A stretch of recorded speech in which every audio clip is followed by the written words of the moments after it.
Guess I'll knock yours off. That's okay, I got a wireless. Spot is set aside for me. She's coming. Check 1 2. Check 1 2. Checky 1 2. All right. Is good over here? Okay.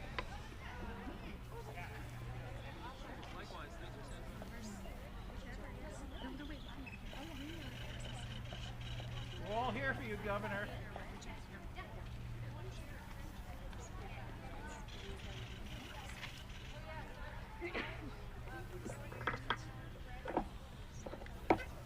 Sorry. Good morning and welcome. I'm Bree Thomas. I'm the CEO of a firm, Arizona's designated Title X agency. For those unfamiliar with Title X, it is the nation's federally funded and locally administered family planning grant program. Our goal and our mission as a 50-year-old, that's how old we are this year, nonprofit organization is to make sexual and reproductive health care accessible to everyone, particularly for those who may be or underinsured at health centers throughout the state.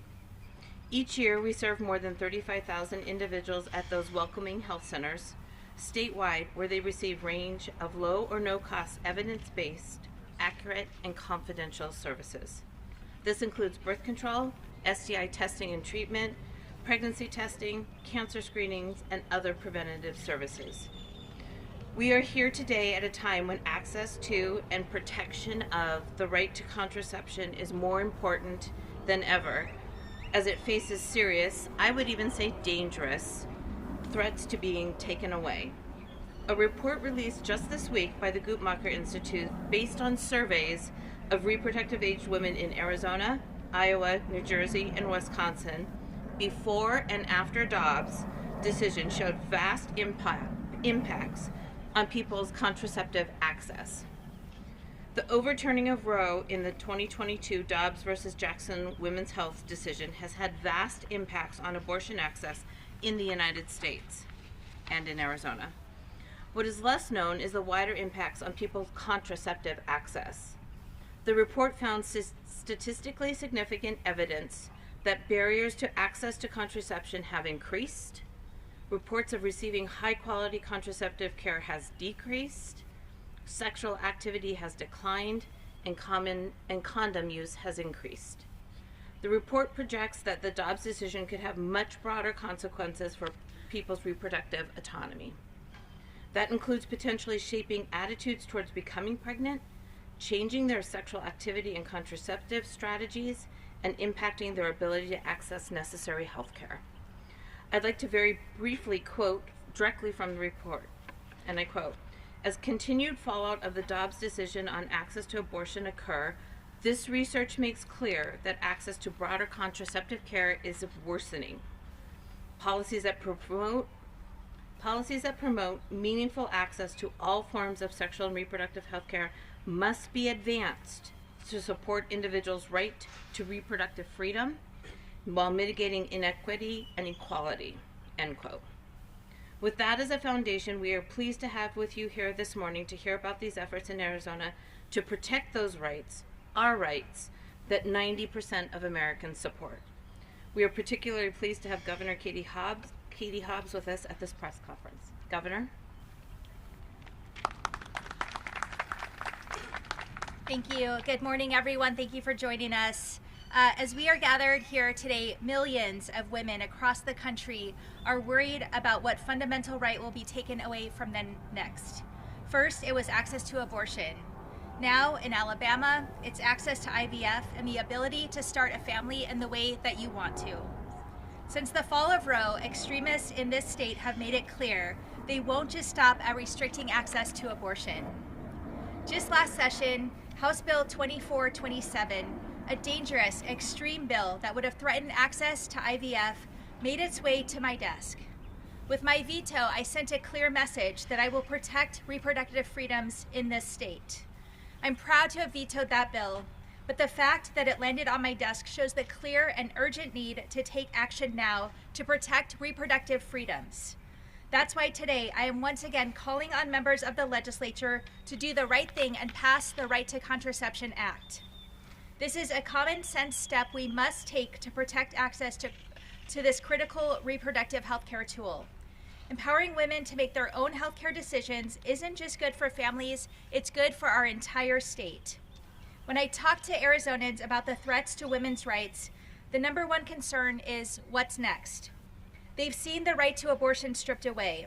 They've seen attacks on IVF in our state and others, and they're scared contraception is the next thing on the chopping block. This bill will make one thing clear. Arizona is a state that will protect your reproductive rights, and Arizonans of every party support this bill. It is not a partisan issue.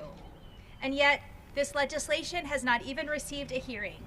While members of the legislative majority continue to use their offices to push political, divisive bills, this basic, common sense proposal hasn't made it past step one. It begs the question, why won't they codify this basic freedom into law?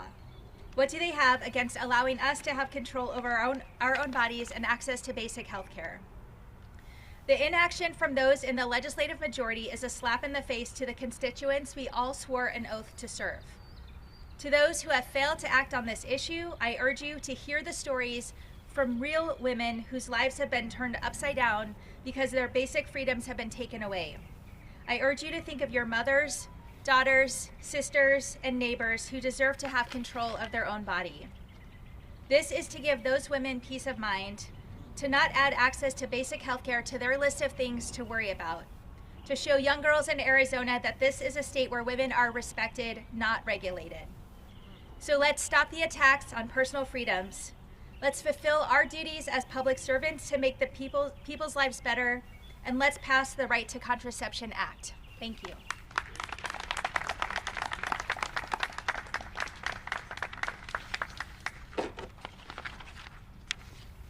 Thank you, Governor Hobbs, for hosting the news conference and for your critical and meaningful support. We are very pleased to have you with us this morning, a consistent and committed advocate to the effort to ensure that all Arizonans have access to education, services, and resources for reproductive and sexual health care. Please welcome Senator Priya. Now I'd like to introduce, our next speaker, Senator Priya Sudaration. There we go. Sorry, I apologize for that.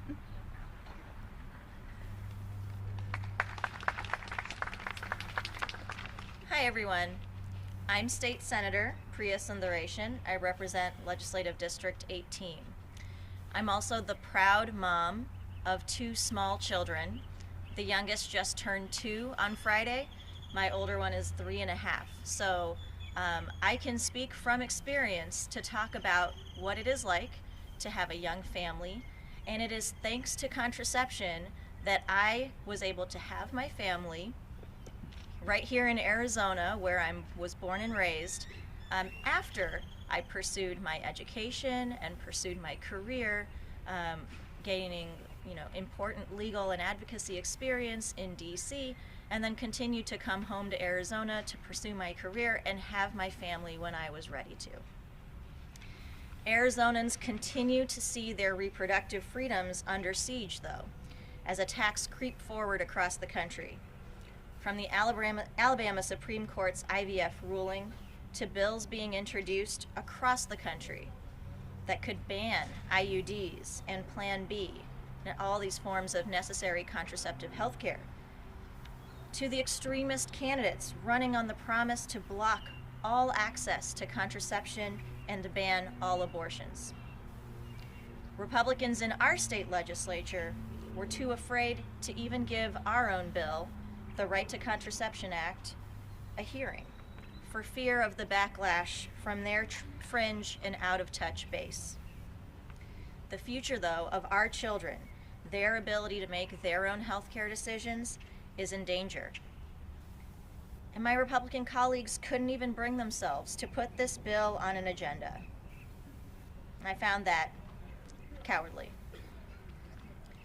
Democrats unequivocally support safeguarding the right to contraception, reflecting our deep commitment to your personal autonomy and your right to privacy.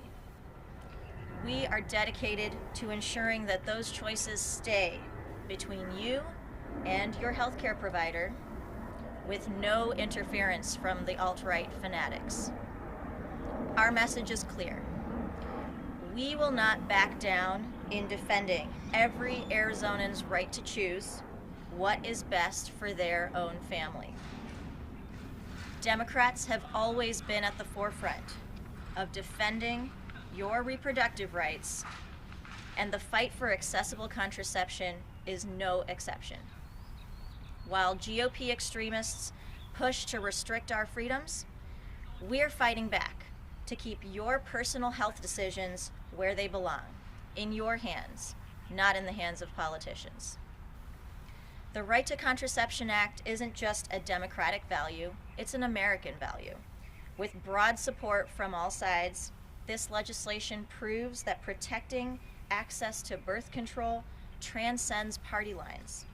It's a winning issue because it represents the will of the people, not just the will or the views of one party. Democrats are ready and willing, with bills in hand, to protect every Arizonan's right to contraceptives. It's high time Arizonans, and all Americans, frankly, ask ourselves, why is the Republican Party unwilling to do the same? Thank you.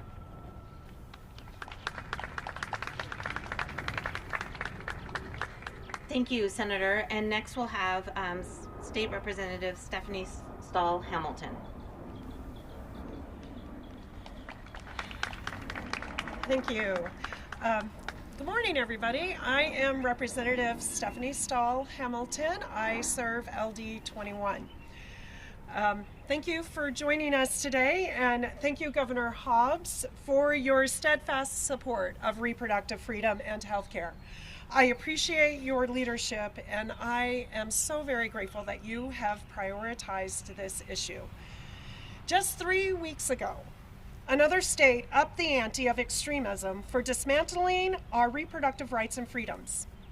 The Alabama Supreme Court ruled that embryos created through in vitro fertilization should be considered children. That ruling has caused clinics to pause their services, and this invasion of government interference illustrates the importance of making laws to protect a person's right to choose when and how they begin their families. For years in Arizona, there has been a steady stream of laws passed that add barriers to limit our freedoms and rights when it comes to reproductive care. This issue, is personal. Each person who is able to become pregnant should have the certainty and assurances that they control their decision to be pregnant. Our bodies do not belong to the government. Because there is no federal law protecting the right to contraception, it can be taken away. Some states have already introduced bills that could take away basic contraceptions like IUDs. And so this session, Senator Sundaration and I introduced the Arizona Right to Contraception Act in House Bills 2678, write that down, 2678, and Senate Bill 1362. These bills were written to preserve in law the ability for Arizonans to receive contraception, for healthcare professionals to provide contraception, and information about contraception. As a mother of 3 children, I want them to have the freedom to choose how they step through their futures. Having access to contraception allows them to choose when they begin their families. By facilitating informed decisions about family planning, contraception becomes a pivotal factor in one's pursuit of education, career progression, and financial stability. I trust that they will know when the timing is right, and it is not anyone else's business to make that decision for them. Reproductive freedom is not an option, it is a right. It is health care, and reproductive freedom provides people in the state of Arizona and across the country the ability to control their future and how and when they choose to create their family.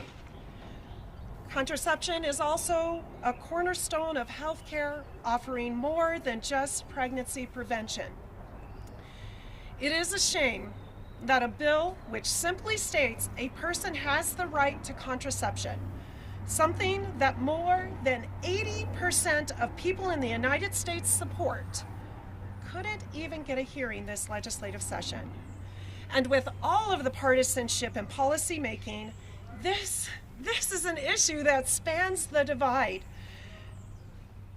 And it could have been an easy win for both parties and our people. You know, session is not over. Sine Die is not here. I would encourage all of you to pick up that phone and call your lawmakers and ask and demand that these bills get a hearing. Nothing is dead until Sine Die. We stand with all families and individuals on their rights to make the healthcare decisions that are best for them and their families without government interference. Thank you.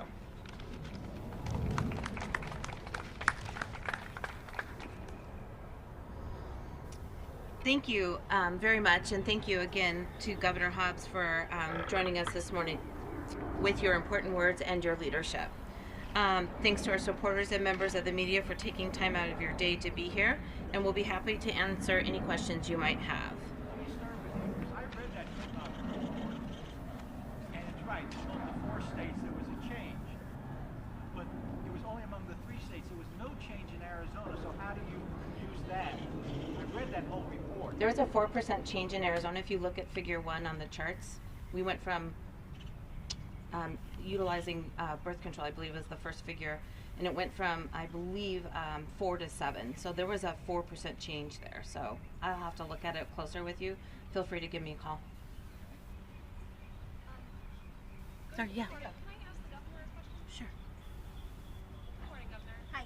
I'm curious if you could say, other than these press conferences calling out Republican majorities for not advancing the Right to Contraceptives Act, what specifically have you done to get the bill advanced in the legislature?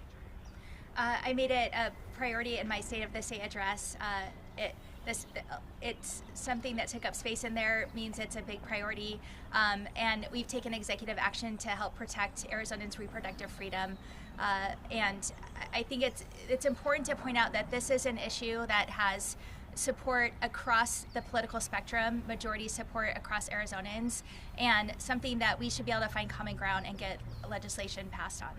Governor, I understand an OTC drug is going to be on the market really soon. How much of a game changer is this going to be? For the moment, they can't stop that drug from hitting the Walgreens and the CVS's. Just your thoughts on that. They certainly can stop that. Yeah.